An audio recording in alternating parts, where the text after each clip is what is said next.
नून league के कायद ने मुलाकातों और राब्तों को डील करार देने को अफसोसनाक करार दे दिया। पार्टी रहनुमाओं को भी इस हवाले से बयान देने में मोहतात रहने की हिदायत कर दी।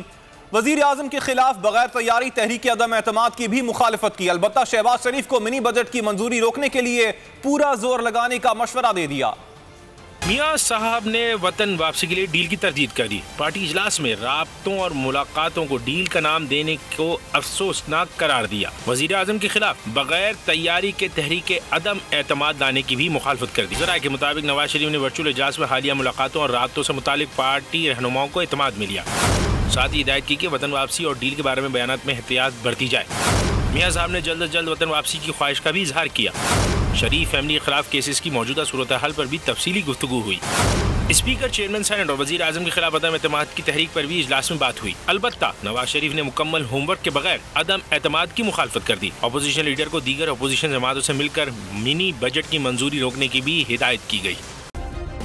सब्सक्राइब करें और बेल दबाएं ताकि कोई खबर रह न जाए।